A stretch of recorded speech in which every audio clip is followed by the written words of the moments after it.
Every month there's a headline. And there's the thing the headline is not telling. This month, the headline is that home sales lost momentum. Sales fell almost 10% compared to July last year. The June bump that kicked off the summer, it's gone. If you stop reading there, you would think that buyers just walked away from the market in July. That is not what happened. Four paragraphs down in the same release is a number that tells a completely different story. New listings in July were down 11.5% from a year ago. Apartment listings were specifically down nearly 17%. Demand stepped back, but supply stepped back hard. Once you understand that, almost everything else in this month's data starts making sense.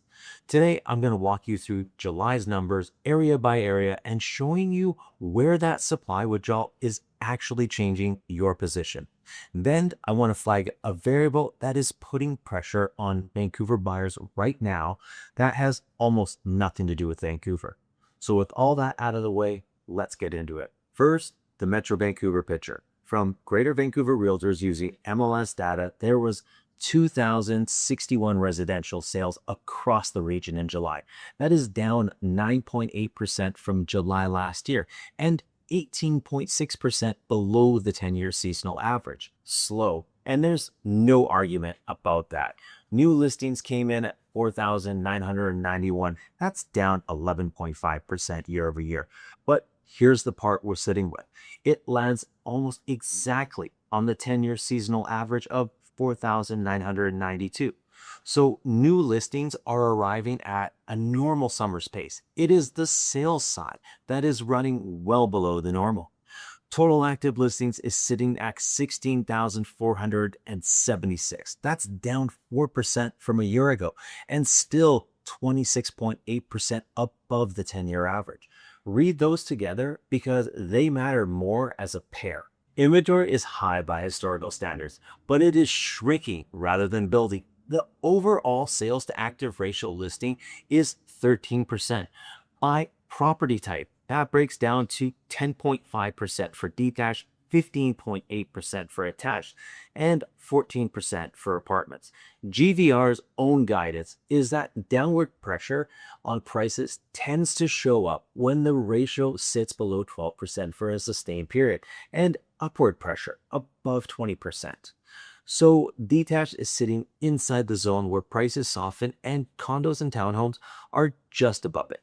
The composite benchmark price is at 1,088,800, down 6.2% from a year ago and down 0.9% from June. Apartments specifically saw 952 sales, down 17.8% year over year, with a benchmark of 688,000.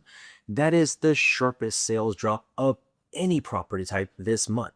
This is usually where the commentary stops and somebody tells you the condo market is in trouble. I want to show you why that read is incomplete. Now to the neighborhood level, and everything from here is snap stats. Vancouver Westside condos and townhomes come in at a 14% sales to active ratio in July. In June, that number was 17%. The area average moved 3 points, but the neighborhoods underneath it moved a lot further than that. Tsawwassen condos went from 42% sales to active ratio in June to 20% in July. Fairview went from 45% sales to active ratio to 25%. Those were the two hottest condo pockets on the west side 60 days ago, and both gave back roughly half their momentum in a single month. If you own in Tsawwassen or Fairview and you have been pricing off what your neighbor got in June, that reference point is already stale. Meanwhile, False Creek moved the other direction from 12% to 23%. That's exactly the kind of divergence an area average erases completely. Westside detached is a buyer's market at a 10% sales to active ratio. Homes are selling about 3% below list price. Days on market went from 19 in June to 29 in July, which is a meaningful slowdown. Inside 1 month, the most active detached price bet is 2 million to 2.25 million, running at a 38% sales to active ratio. Above 3.5 million, sales ratios drop into the single digits across nearly every band. Point Great is at 6% with 103 listings. Shaughnessy is at 3% with 80 listings. South Granville is at 6% with 77 listings. If your budget reaches into those areas, you have more negotiating room than you've had in years. Vancouver Eastside condos and townhomes ran a 19% sales to active ratio in July, up from 18% in June. On the surface, that looks like the Eastside got stronger. Here's the most useful read. Inventory fell 11% from 767 listing down to 684. Sales barely moved, going from 139 to 132. So the ratio improved mostly because listings left, not because buyers arrive, and the sales to list price dropped from 97% in June to 93% in July. Homes on the east side are now selling about 7% below asking on average. A larger share of what is left is selling, but it's selling at a bigger discount. Both those things are true at the same time, and the ratio on its own only tells you the first one. By community, Granby Woodlands is at 34% sales to active ratio, Mount Pleasant at 21, Strathcona at 23, and Victoria at 28. Eastside Detached went the other way, from a 15% sales to active ratio in June down to 10% in July. Days on market there is still only 16, and homes are selling within 2% of asking. So Eastside Detached is moving slowly, but sellers are holding close to their prices. The most active band is 1 million to 1.25 million at 27% sales to active ratio. There are only 15 listings in that band. So that is a thin pocket meeting steady demand rather than a new wave of activity. Downtown is where the supply story is clearest, and downtown is where I watch most closely. Downtown attached inventory has now fallen for 5 straight months. It was 1,033 in May, 975 in June, and 917 in July. On that same stretch, sales went from 120, then to 143, then to 134. The sales ratio held at 15% in both June and July. Buyers didn't lead downtown, sellers did. Homes are selling at 99% of their list, so roughly 1% below asking. Days on market are at 30, up slightly from 28 in June. By community, Cole Harbour and Yalta are both at 18%. The downtown core is at 14%, and the west side is at 11%. Here's the one genuinely surprising number in the entire July package. Across all of Vancouver West, only 2 condo areas are not down year over year on benchmark price. Cole Harbour is up 0.4%. Falls Creek is up 0.2%. Those are small numbers on their own, but in a month where Yaletown condos are down 10.5% year over year and the West End is down 9.7%, holding flat is a real outlier. One caution for downtown sellers: 3-bedroom units are running at an 8% sales to active ratio with 102 listings against 8 sales. If you're listing a 3-bedroom downtown, your pricing has to be sharp because the buyer pool for that unit is genuinely thin. Quickly through the rest of the region, North Vancouver condos and townhomes cool from a 20% sales ratio in June to a 16% ratio in July. North End detached went from 23% down to 17%. Both are still balanced, but the seller's market North End had in June, it's gone. Westside Vancouver detached is the softest segment in the entire report at 7%. Homes that are selling 9% below list price on average, which is the widest discount anywhere in my coverage area.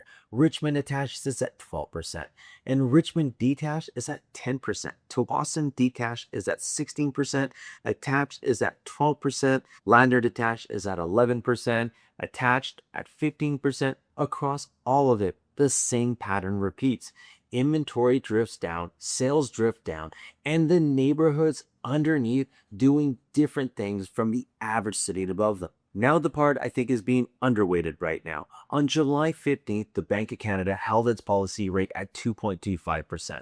That is the 6th consecutive hold, and the next decision comes on September 2nd. So the bank is steady, and the Canadian core inflation is reasonably close to where they want it. And yet, fixed mortgage rates in this country have been drifting upward anyway. The reason is that fixed rates are not priced off the Bank of Canada at all.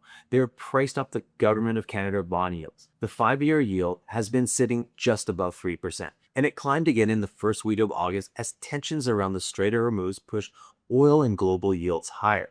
On top of that, the U.S. Federal Reserve held again on July 29th, and 3 of its 12 voting members dissented in favor of a hike because American inflation is still running hot. That keeps U.S. Treasury yields elevated, and Canadian yields tend to follow them. The practical result is that the best 5-year fixed rates have moved back above 4%, while the best variables sit close to 3.5%. I'm not going to tell you where rates are going to go over here because I really don't know, but I will tell you what to actually watch. And it's not the Bank of Canada announcement in September. It's the 5-year Government of Canada bond yield. When that moves, fixed rates follow in weeks. And the thing moving all of this summer is happening well outside the country. So what do you do with all this? If you're buying, the negotiating room is real, but it is not evenly distributed, and it's not permanent. Westside detached above 3.5 million, Westside, Vancouver, Point Grey, Shaughnessy, and South Granville are at the deepest buyers markets in the report. Downtown is a different picture entirely. Inventory has fallen 5 months straight, while sales held roughly flat. If you've been telling yourself there will always be more listings to look at, check that assumption against actual inventory trend before you rely on it. And do not build your budget around today's fixed rate without asking what happens if it moves 25 or 50 basis points. Get a rate hold. If you're selling, your first price is still the most consequential decision you'll make. And this month, the data is unusually clear about why. On the east side, more listings are selling, but at 7% below asking. Downtown homes are moving about 1% below asking. Most of that gap traces back to how those listings were priced going into the market. If you own a downtown 1 or 2 bedroom, you are in one of the tightest supply positions in Metro Vancouver right now. If you own a 3-bedroom downtown or anything on the west side above 3 million, price it for the buyer pool that actually exists rather than the one that existed in 2022. And if you're in Kitsilano or Fairview, understand that your June comparables came out of a much hotter month than the one we just finished. I want to hear from you on this one. Are you seeing the same thing on the ground? Fewer listings rather than fewer buyers? Or does that not match what's happening in your building or your neighborhood? Drop it in the comments below because I read all of them and it shapes what I cover next. Here is what I'd land on in July. The headline says momentum died. The data says sellers withdrew faster than the buyers did. That is a very different market to navigate, and it rewards knowing which side of it you're actually standing on. If you want to talk through what this means for your specific building, your neighborhood, or your price range, the link to reach me is in the description below. No pitch, just a straight look at your options. And if this kind of breakdown is useful to you, subscribing means you will catch the next one because I put one of these out every month. Thanks for watching, and we'll see you in the next one.